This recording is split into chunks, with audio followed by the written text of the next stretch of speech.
Thomas, with the licence as it currently stands, not being able to sign players, renew contracts, etc., beyond this season, if that remains, is that impossible to work with, going into the summer?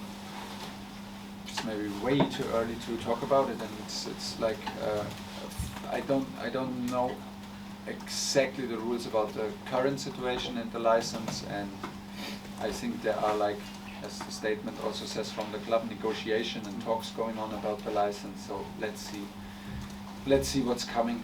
I think it makes not a lot of sense that I comment the situation now and give an outlook to the future in summer. I trust in everybody who's in charge, and I trust into the people who are in charge from the government to find a solution that keeps us going through the season, and of course gives us the possibility to be in charge of our action in summer. And I think this is what we can do now. We were all surprised from today's news, and it's too early to have an outlook to summer, I guess. Gary. I know this is way above your pay scale, but I just wondered what you thought of an idea, whether you would think it would be a good idea, given that there's no shirt sponsor anymore, the three's gone for the game on Sunday, leaves a space. Would you urge the club to maybe use it for the players to wear a message of peace or something like that? You can always wear a message for peace, and this can never be the wrong message. So, of course, maybe the worry is more to find enough shirts that we play with the sanctions.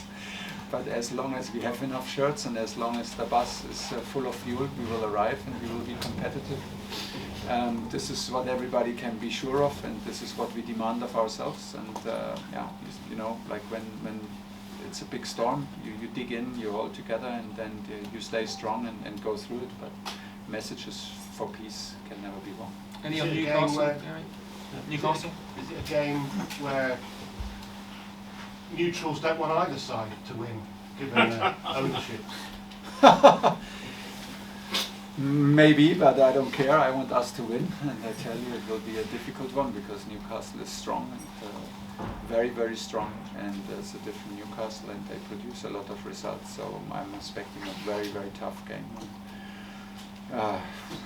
Sorry, but I don't care so much what the neutral spectators think about who should win it. I think in the end everybody wants to be excited to watch games and want to be entertained, and this is what we're up to. And in the moments we try to have the focus right and try to have the attitude right, and the guys do this in a very impressive way, and we need it on Sunday. Okay, we'll do two more. Adam and then Mike. Hi Thomas, I know you just said things are changing very quickly at the moment, but as things stand at least, Cesar Azpilicueta, Antonio Rudiger and Andreas Christensen can't renew their contracts at Chelsea. Is that something you're going to speak to them about? Because that is quite unusual for a player to be in, and suddenly everything has changed for them since this morning. Yeah, but it changed since, that's exactly the point. It changed this morning, and we had a game to prepare.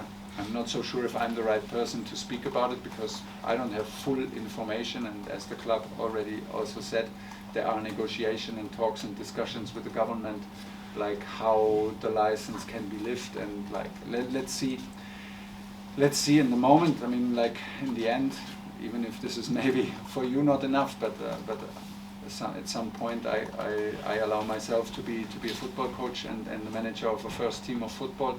I mean, it concerns the whole club, it concerns the women, it concerns the academy.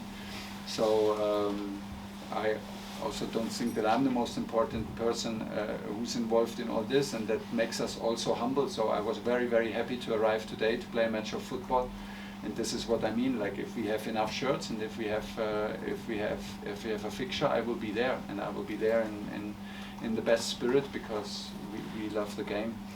And what's coming the next day, let's wait and see, and then we adapt. Last one, Mike.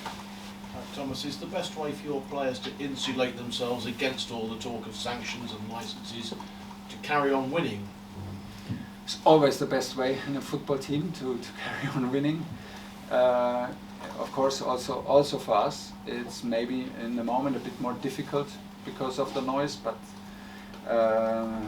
but again, I mean, there will be, like, some players will feel uncertainty, some will maybe be a bit frightened, some will be concerned. It's normal, and it's also not only about the players.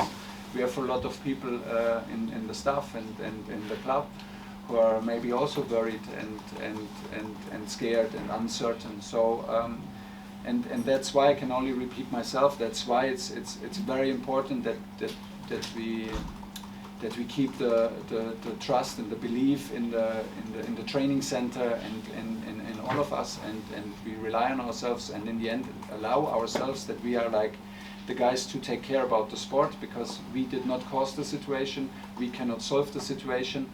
So it can, I think, also give us a little bit the freedom in the end to still enjoy what we are doing and still follow the responsibility to give everything and what we demand to ourselves. And this is what we do, and I'm happy that we can still produce results and performances, and that's we will be on it from tomorrow again to be ready for Sunday.